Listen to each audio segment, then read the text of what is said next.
Hey everyone, I chose to talk about John Hattie for my screencast. So, with John Hattie, it's all about what actually makes a difference in the classroom. Now, this learning is not about a specific technique or even an established curriculum. It really is about you as the educator and why you do some of the things that you do. In 2008, John Hattie synthesized over 800 meta-analyses related to achievement. This encompassed more than 50,000 studies with over 240 million students and identified some 130 innovations used in education to influence achievement. The innovations range from strategies, techniques, and programs to ideologies. The innovations were then ranked and expressed in a quantitative term called an effect size, which simply defined means the magnitude or size of the effect. This protractor shaped scale, as you can see, shows that there are negative or reverse effects for practices that we do in the classroom. There are low, or what are considered developmental effects, medium, which are considered teacher effects, and then high, which is obviously our zone of desired effect. Unfortunately, in educational practices, there are such a thing as negative effects. I'll review some of those with you in a few moments.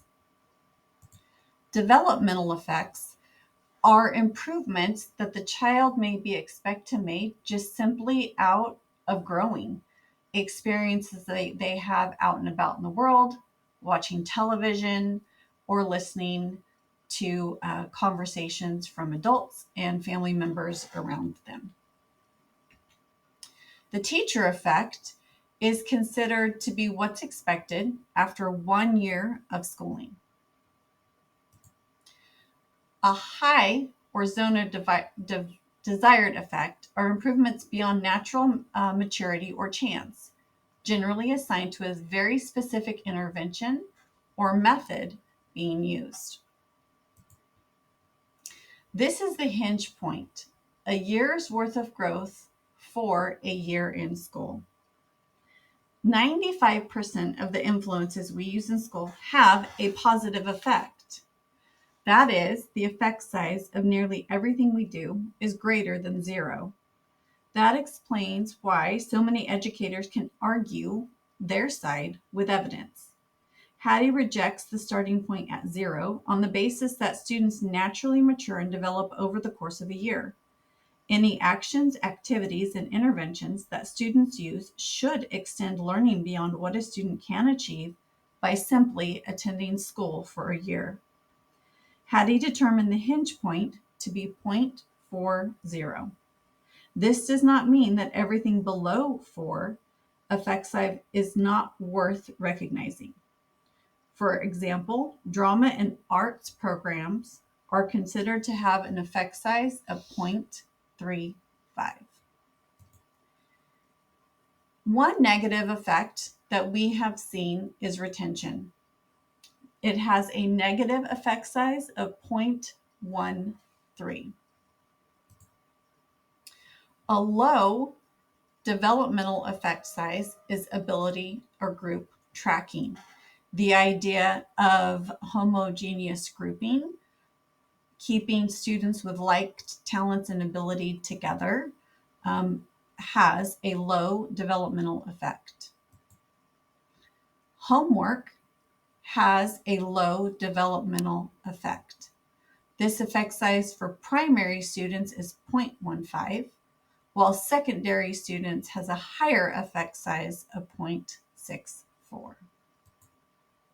Small group learning has an effect size of 0.49. And teacher-student relationships has almost double 1 year of effect size at 0.72. Teacher credibility in the eyes of students is 0.90.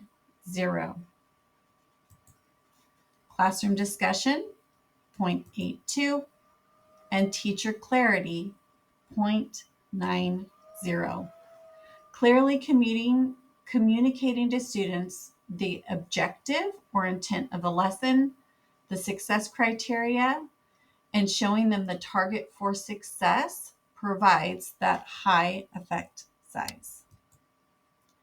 Student establish expectations. In short, I like to call this goal setting, has an effect size of 1.44, making the learning intention and success criteria transparent, involving students in predicting or self-reporting their grades. Teachers provide then the opportunities for students to be involved in predicting their own performance. John Hattie likes to say often, know thy impact, and his research around effect size helps us to do that. Thank you so much for your time.